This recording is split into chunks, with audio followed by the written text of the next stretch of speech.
It has 10% of the world's vineyards, produces more wine than Austria or Greece, and is a top 10 global wine market. But still, the wine scene of China is a mystery to the rest of the world. Chinese wines are difficult to find and their quality can vary, as I've discussed in previous videos. Still, I think they have a lot of potential and I want to learn more, and I had a great opportunity recently to do so. At the beginning of the year, I traveled to Macau to judge in the 2025 Wynn Signature Chinese Wine Awards. At the end of the blind tasting, I selected my favorite wines, and today I'm going to share them with you. So let's go.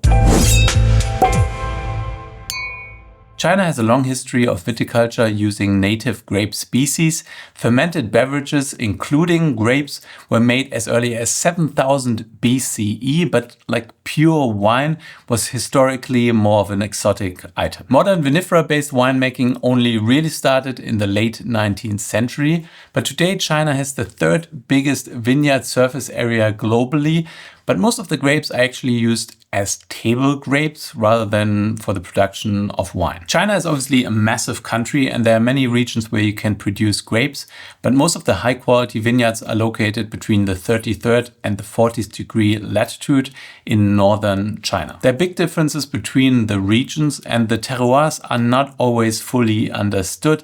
But Xinjiang, for example, is fairly continental in climate, so the summers are very hot and the winters are very cold. Ningxia is the region where most of the foreign investment has gone into. There are lots of prestigious wineries located there, and the climate is also fairly continental, but a little bit more moderate. Yunnan, on the other hand, is very different in style. The vineyards are planted at fairly high elevations. The conditions are very different because of those high altitude vineyards. It's very difficult to produce wine there.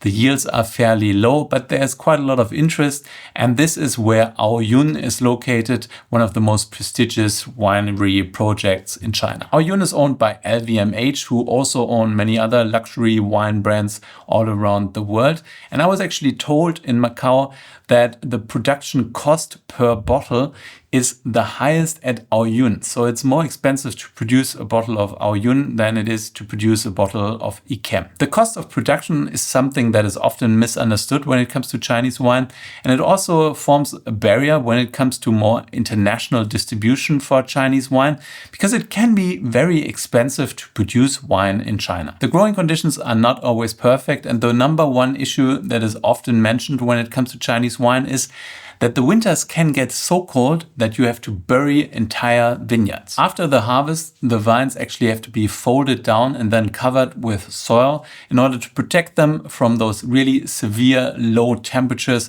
during the winter. And even though the cost of labor is lower in China than it is in Central Europe, it still really adds on to the cost of production. As large-scale winemaking is still something really new in China, many things are still in the process of being figured out, but China does a great job of accelerating that process. They, for example, do a great job of attracting young talent and great brands to come to China and leave some of their know-how and their connections behind. I tasted with a winemaker from Italy who studied there and then spent some years in China, where she helped the winery develop their wine program before moving back to Italy, where she now works at Ornellaia. Due to all of those influences, things move forward quite quickly, and wine styles and grape variety compositions change on a much different scale than what we are used to in the old world. So while quite a few of the premium wines were quite intense, over-extracted and heavily oaked in the past,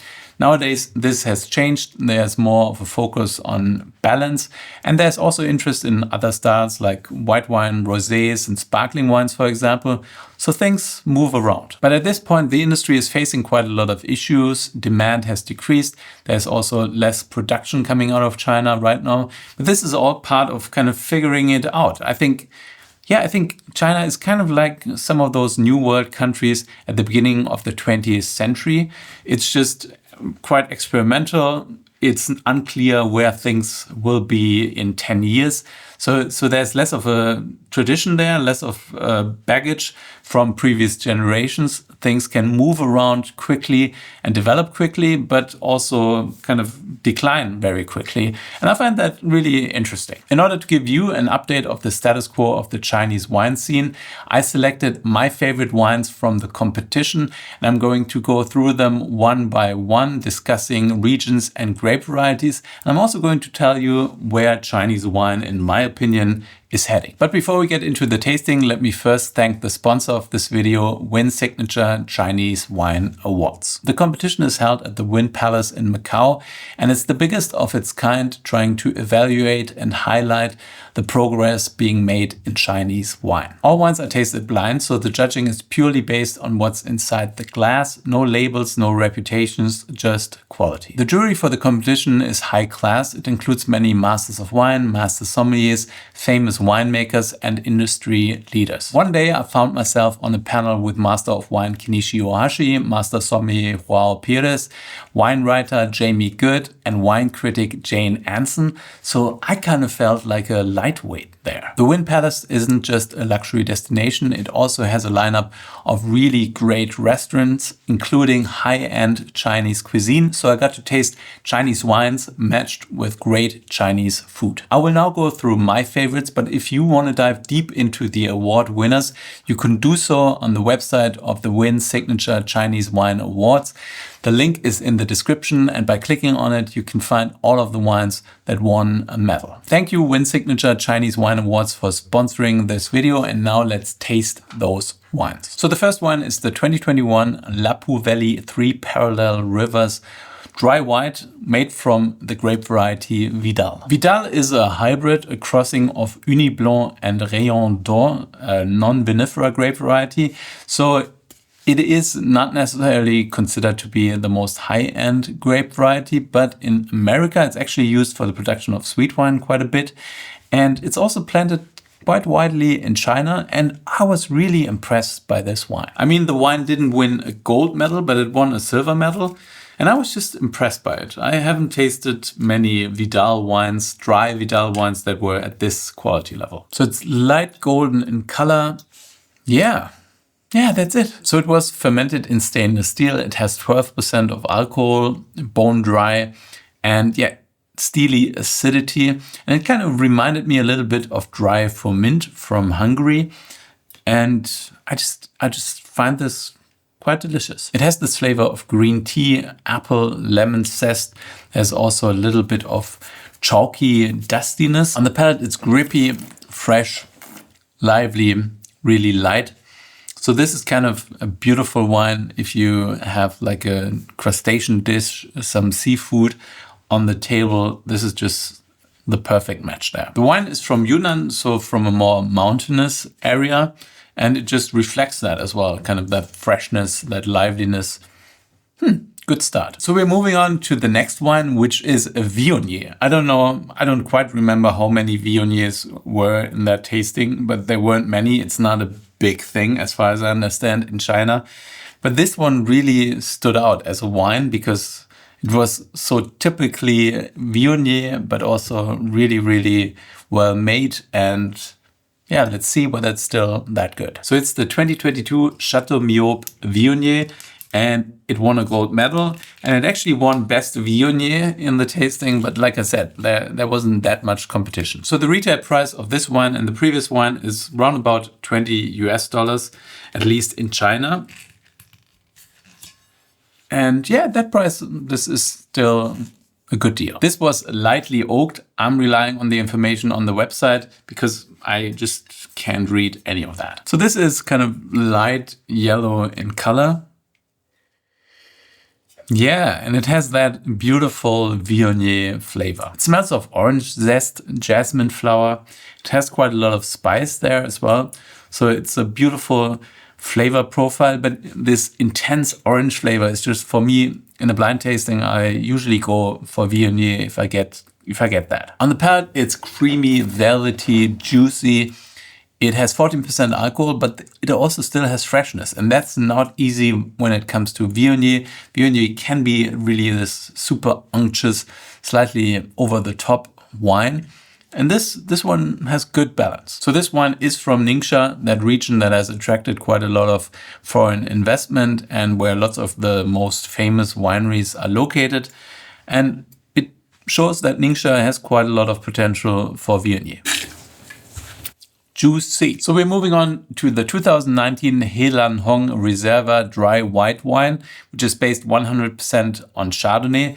And yeah, it's kind of funny sometimes how the terms and names are mixed on the label. You oftentimes get French names, Spanish names, English words all on one label. But this label is actually pretty pretty. It looks great with those little birds here. Even though it says dry white wine, it's actually 100% Chardonnay, fermented and aged in oak. And the region for this wine is also Ningxia. So I think we are tasting quite a few wines from Ningxia because yeah, it just has a lot of prestige and there are quite a lot of brands located there. So you'll get more wines from there in a competition like that. So this is slightly golden in color. It's not super dark, but it has some color and it's the 2019 vintage. So it also had some age kind of intensifying that color. So the wine shows some ripe apple flavor. There's also a little bit of toastiness, roasted notes coming through as well. There's some lemon zest there, some freshness, liveliness. On the palate, it shows a lot of freshness, intense acidity, but also good body. I mean, it has 14.5% of alcohol, so it's rich, but the acidity kind of breaks that up really nicely. There's also a fine bitterness there, a really long finish. So this is a pretty complete Chardonnay, a grape variety that is fairly widely planted in China, obviously also because it is one of the most highly sought after grape varieties in the wine world. We actually also tasted some Rieslings, so there's also interest in Riesling in China. I didn't always find the Chardonnays super impressive. There were some really good ones, but also some that weren't great at all. So it's still a bit of a mixed bag. And I'm actually not 100% sure where the best place is in China for Chardonnay. So the next wine is the 2021 Shenzhen Cabernet Sauvignon from Ningxia, and it's 100% Cabernet Sauvignon. Cabernet is very widely planted in China, and one of the big reasons for that is that China was really in love with Bordeaux, purchased quite a lot of the high-end Bordeaux for some time, and therefore they just kind of thought we should also plant a lot of Cabernet. Many of the wineries also look like Bordeaux chateaus. But I think right now there's a growing interest in other grape varieties apart from Cabernet Sauvignon. And we've tasted lots of Cabernets, and many were really, really good. But there were also quite a few that just weren't great. Obviously, Cabernet is not always producing great quality, but it's a grape variety that is fairly versatile. So it works in many different climate zones. But yeah, I tasted some other grape varieties that I found more exciting. So this Cabernet cost around about $50 US. So yeah, you can see, I mean, those wines aren't cheap. People often expect Chinese wine to be really cheap, but that's not the case, especially if you want quality. So this is super dark in color, deep purple with a black core. And while it was aged in oak, the oak is really well balanced. There's some cassis blackberry fruits, some elderberry fruits as well. There's a little bit of spice, tobacco leaf, and cigar box kind of flavors. So it's a beautiful mix, really. On the palate, this has intense fine-grained tannins, great length. It is concentrated and rich, but it still has some freshness as well. So yeah, really balanced cap. Stylistically, I wouldn't place this into Bordeaux. You rarely get 100% caps from Bordeaux. I would say it's more like a South African Cabernet Sauvignon. It has this old world style with some of the new world fruit. And yeah, I think in a blind tasting, people wouldn't guess that this is from China. I don't think so. So now let's get to the 2022 Renyiyuan Marselan from Ningxia, from the Helan mountain district. And this is actually the grape variety I was most impressed by during the tasting. We tasted quite a few Marselan as they are fairly popular in China. And I think Marselan has more potential in China than Cabernet. You might now be thinking, whoa, Marselan, I've never heard of that grape variety. And yeah, I hadn't tasted too many Marselans before. It's actually a crossing between Cabernet Sauvignon and Grenache Noir. It's fairly widely planted in France. And it's actually, there's less of a production of it in China. But I think in China, it just shows really beautiful potential. During my visit in Macau, Master of Wine Julien Boulard actually made a great presentation about Marselan, and he talked about all of the potential of the grape variety. It appears to be pretty disease resistant as the skins of the berries are thick and the bunches are fairly loose, which is a great asset in some regions in China. It can also produce really big yields. So in order to produce great quality, you have to restrain it a little bit. But apart from those wines that really impressed me because they were made from grape varieties that are fairly rare in China, Marselan was certainly the grape variety that impressed me the most. And yeah, I'm betting on Marselan. So this wine also won a gold medal and it retails for around about $50 as well. It was aged in oak, so it has some oak treatment. And let's see whether it's as good as I remember it. So the color is super dark, really intense color.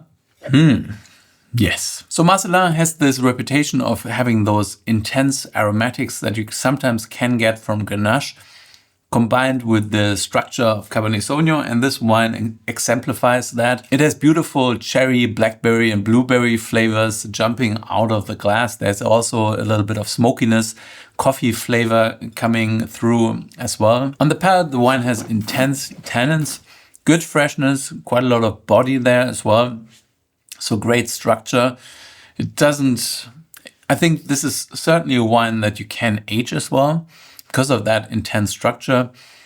And yeah, it's just really joyful. I think this combined with a great steak, for example, is just a beautiful match. So because I really enjoyed Marselan, I had to bring in 2 Marselans into this tasting. And this is not just any Marselan, it's actually the winner of the best Marselan trophy. It was rated really highly and it's a 2012 vintage, so it actually has some age on it. So this is the 2012 Domaine Franco-Chinoise Reserve Marselan from Hebe in the north of China. So this is also an example of how highly priced Chinese wines can be. This retails for around about $200 in China. It's also interesting to see how different bottle shapes are being used in China. The Chardonnay was in a Bordeaux bottle. This is in a Burgundy bottle. The previous Marselan was in a Bordeaux bottle as well. So yeah, people are still figuring out things. Not bad. So again, super dark and concentrated. I mean, that's just Marselan. It gives you a lot of color. So the wines are really dense and concentrated. So if my Chinese is correct, this was actually bottled in 2014. So after 2 years in barrel. I mean, yeah, I didn't read the Chinese. I'm just guessing. I can read the numbers, you know. So this is really beautiful. It has kind of flavors of cloves.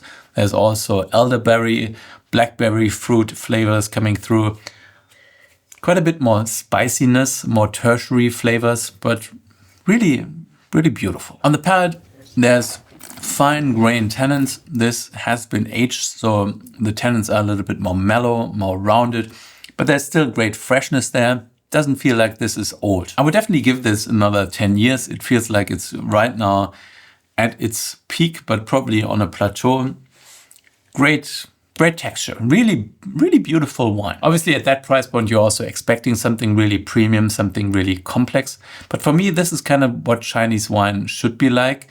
Complex, rich, and on a very high level, but using a grape variety that isn't being used by everyone already. So Marselan definitely represents a gap in the market. And I think China could capitalize on that. They could say this is kind of our grape variety, even though it's planted in France and is from France originally.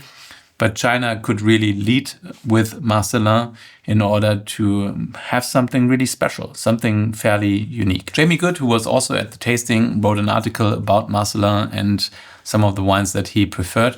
So I'll link that up in the description if you want to check that out. There were also quite a few sweet and fortified wines in the tasting, so I want to finish on a sweet note with the 2021 Huaigu Manor Icewine made from Vidal. So this wine also won a gold medal. It's also from Hebe, like the previous wine, and I found it delicious. I mean, Vidal is often used for the production of ice wine. In Canada, it's quite popular to use Vidal in order to produce ice wine, and it also works in China, apparently. I think, though, that the regulation for producing ice wine in China is not quite as strict as it is in Canada. I actually don't quite know what the rules are in order to produce ice wine. Obviously, in Canada and Germany, you have to harvest frozen fruit at least -7 degrees Celsius in order to produce ice wine. But I don't think that's how it works in China. I remember producing ice wine in New Zealand, where we just froze grape juice and turned that into ice wine. It tasted delicious, but it's not quite the same. So this is absolutely golden, amber even in color. So there's almost like a touch of red in there. It smells of ripe apricots, peaches, honey. So it's really rich and complex, but also quite clean. It actually contains 245 grams of sugar, so it's really sweet. But Vidal also has that beautiful acidity, balancing off that sweetness. So yeah, yum. I don't know whether that's my imagination, but I also sense a little bit of soy sauce there. It almost has a bit of a umami taste as well. So that's quite special, but it really works. I mean, this is a delicious sweet wine. It was beautiful to revisit those wines, and I'm pretty happy with my selection. I thought all of those wines represent something really interesting about Chinese wine, and I can certainly see that there is quite a lot of potential. They need to continue to experiment to find the right places for the right grape varieties. Marselan, for me, has a lot of potential there, but I think also stuff like this Viognier, you can just try it, and if it works out like that, it tastes delicious. Even that dry Vidal was something that I really enjoyed and would like to see more of. I definitely want to go back there, visit mainland China and taste the wines in the places where they are being made. I'm pretty sure that in 10-20 years time, Chinese wine will play a bigger role on a global scale. So thank you for watching. I hope you enjoyed this video. If you did, then please like it down here. Subscribe to my channel if you haven't done so already. My question of the day is, what are your thoughts on Chinese wines? What are your favorites? Have you never tasted Chinese wine? Let me know down below in the comments, but whatever you do, stay thirsty.